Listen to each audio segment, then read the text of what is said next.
అందరికీ వందనములు.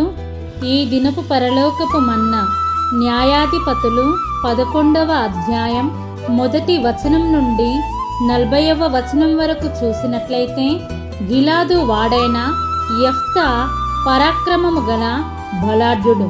అతడు వేశ్య కుమారుడు. గిలాదు యెఫ్తాను కనెను. గిలాదు భార్య అతనికి కుమారులను కనగా వారు పెద్దవారై యెఫ్తాతో, నీవు అన్య స్త్రీకి పుట్టిన వాడవు గనుక మన తండ్రి ఇంట నీకు స్వాస్థ్యము లేదనిరి. యెఫ్తా తన సహోదరుల యుద్ధ నుండి పారిపోయి టోబు దేశమున నివసింపగా, అల్లరి జనము యెఫ్తా యుద్ధకు వచ్చి అతనితో కూడా సంచరించుచుచుండెను. కొంతకాలమైన తరువాత అమ్మోనీయులు ఇశ్రాయేలీయులతో యుద్ధము చేయగా, అమ్మోనీయులు ఇశ్రాయేలీయులతో యుద్ధము చేసినందున గిలాదు పెద్దలు టోబు దేశము నుండి యెఫ్తాను రప్పించుటకు పోయి, నీవు వచ్చి మాకు అధిపతివై యుండుము, అప్పుడు మనము అమ్మోనీయులతో యుద్ధము చేయుదమని యెఫ్తాతో చెప్పిరి. అందుకు యెఫ్తా, మీరు నా యందు పగపట్టి నా తండ్రి ఇంట నుండి నన్ను తోలి వేసితిరే. ఇప్పుడు మీకు కలిగిన శ్రమలో మీరు నా యుద్ధకు రానేలా అని గిలాదు పెద్దలతో చెప్పెను.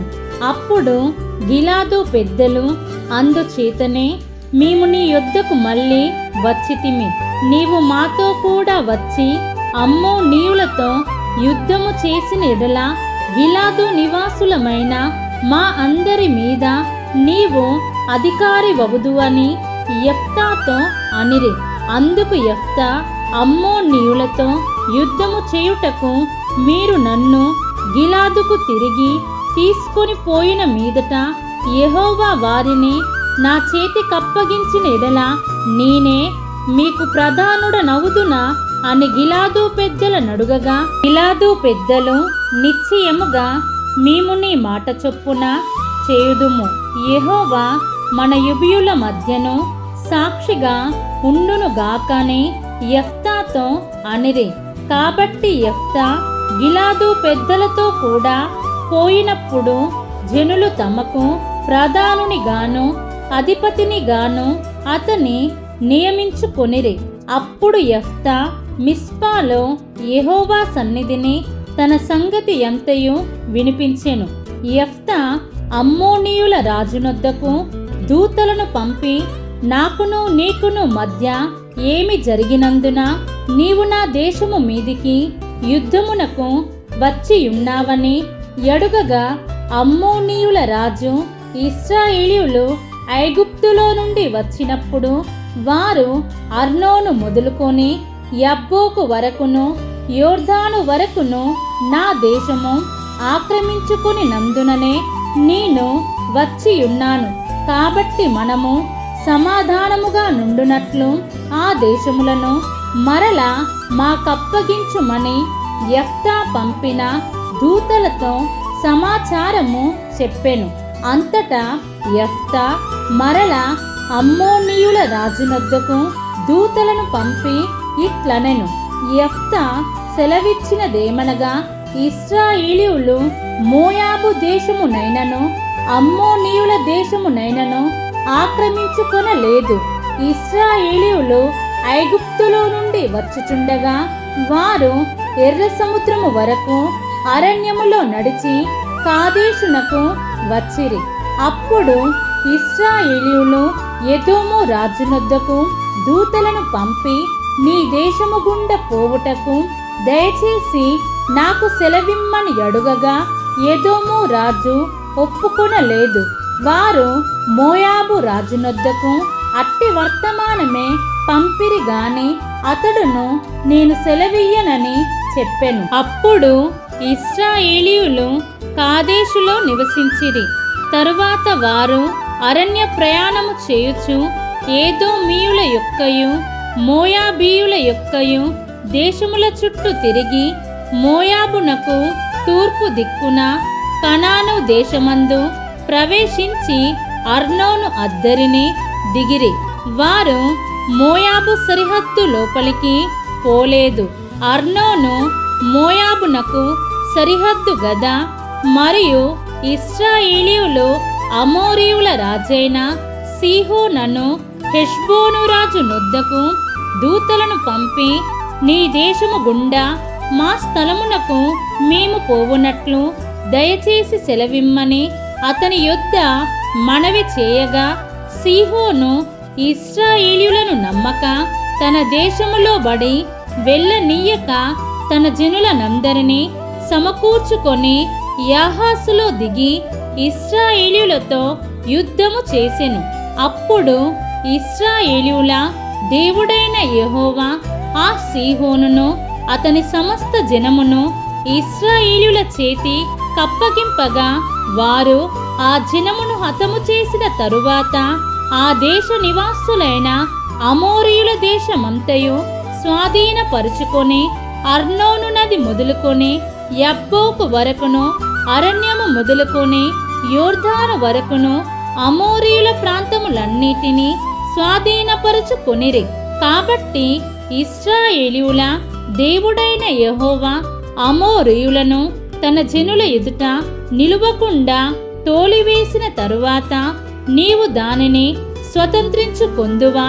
స్వాధీనపరుచుకొనుటకు కెమోషను నీ దేవత నీకిచ్చిన దానిని నీవనుభవించుచున్నావు గదా. మా దేవుడైన యెహోవా మా ఎదుట నుండి ఎవరిని తోలివేయునో వారి స్వాస్థ్యమును మేము స్వాధీనపరుచుకొందుము.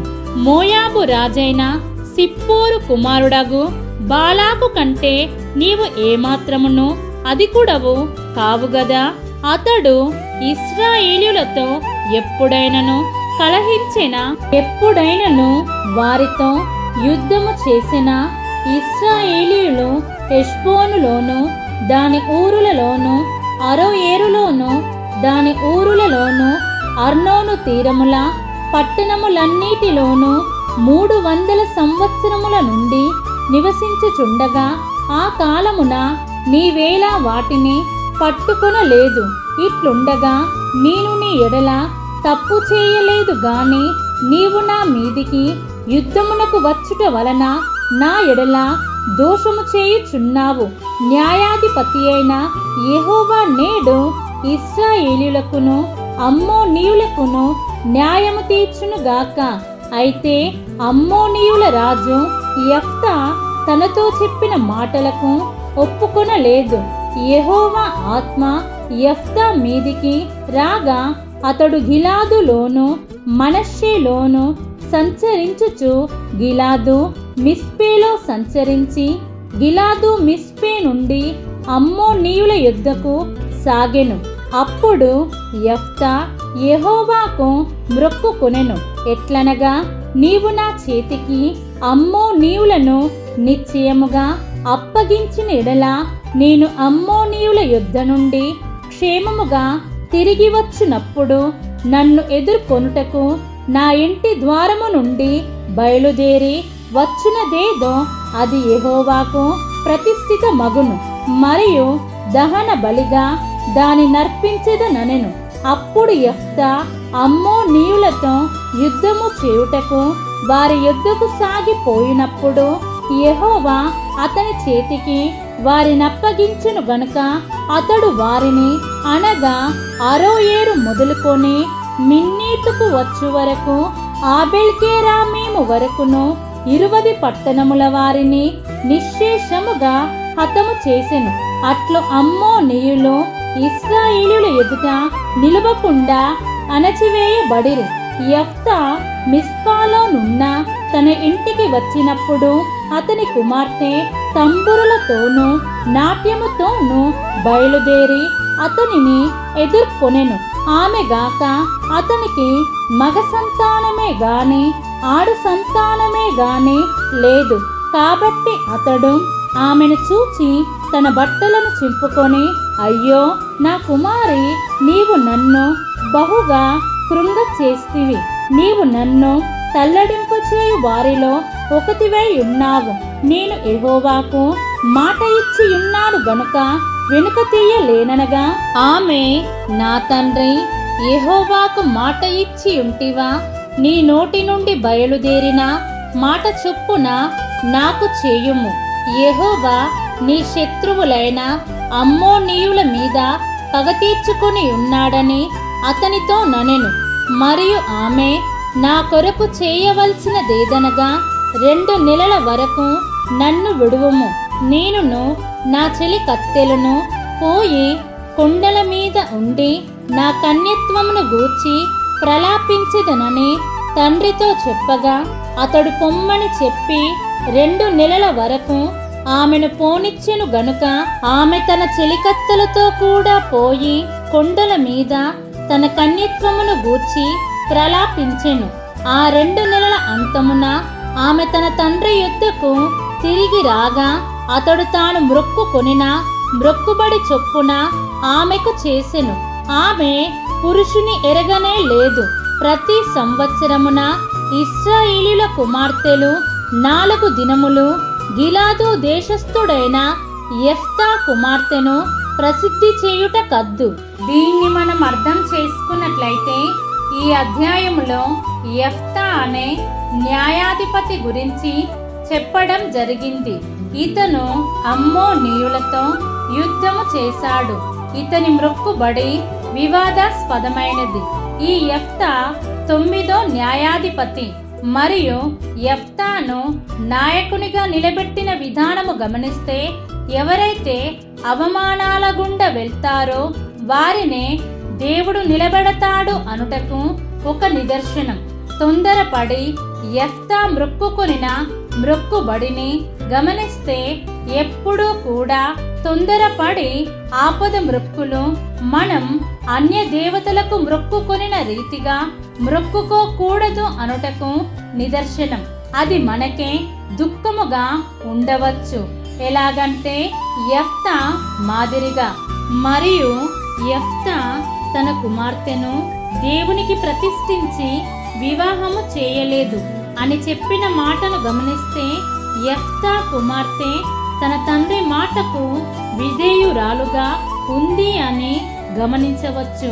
కాబట్టి ఆనాడు వెలివేసిన యెఫ్తాను న్యాయాధిపతిగా నిలబెట్టిన దేవుడు పరిస్థితులు ఏ రీతిగా ఉన్నా ఆయన చిత్తములో నీవుంటే నిన్ను నన్ను నిలబెట్టి ఎన్నుకొని తనకై వాడుకునే దేవుడని విశ్వాసముతో జీవిద్దాం.